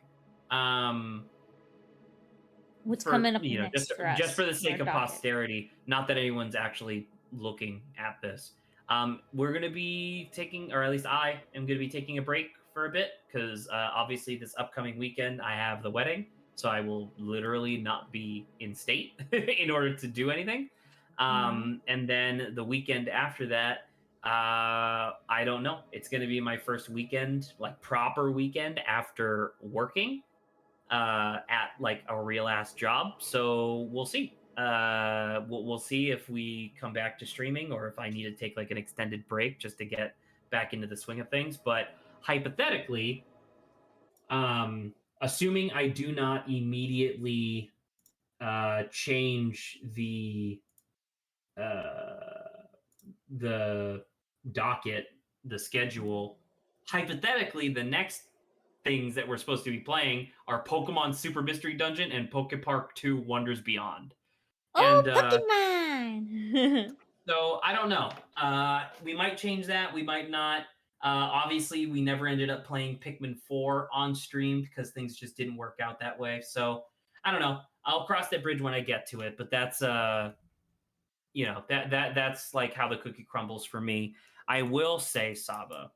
I'll ask you two things. One, do you have a minute or two to hang out after stream? Yeah, I could say I have a minute or two. Yeah. Sure. And then two, my plan was to do a new episode of Listed Retail Price for my birthday. Oh. I mean, sure, if I think that's fine, yeah. So the plan for that is that I'm obviously going to message a bunch of people. I want to get Lawrence back on, but Lawrence is Lawrence. Probably messaging Jesse. Probably will message Kevin again and stuff like that, just being like, hey, are you guys interested in doing Listed Retail Price again? But the idea is that this time I would just be pure host. I would be doing all the intros for all the items and stuff like that. But everybody else would be actually participating in order to like, I don't know. After going back and watching Listed Retail Price after I edited it, it did definitely feel like I had a pseudo unfair advantage because I was already vaguely aware of what the items were ahead of the actual game show. Okay, because you have to put them together. Yeah. Because I had to assemble the images and stuff. So this time I'm just gonna be the host, and we'll go from there. But yeah. All right. I'm done. Any final closing thoughts that you want to say on Tunic before we close out the playthrough? No, Tunic was pretty good. I would recommend it to anyone who likes foxes. Our little fox friend's pretty cute. So, but okay, I'll say. There's one. There's a separate thing I'm gonna tell my stream, but you'll feel free to finish. All right. Finish. I'll just stop stream. Good night, everybody. Bye, Zach stream. So for me, even if Zach doesn't have time to stream, I will probably stream. Still try to do it on weekends. You'll just be getting more of like my type of games, right? So we're still trying to wrap up Stardew. I'm gonna see if I can start doing, what is it? Ori and the Blind Forest, the second one. Yeah, and we'll see what happens. It's just we're casual, right? We're just trying to play games. We're just trying to finish games. So, yeah. But that's about it from me. So I will say goodbye as well. Bye bye. Have a good time. Thanks for everyone for like John and All and everyone who came and stopped by and really helped us out. I really appreciate everyone. It was great having y'all. If you reach the end of this stream, because I know you guys weren't here for the ending, but it was pretty relatively short because it was mainly just a boss fight. So anyway, thanks everyone once again, and I'll see everyone later. Bye bye.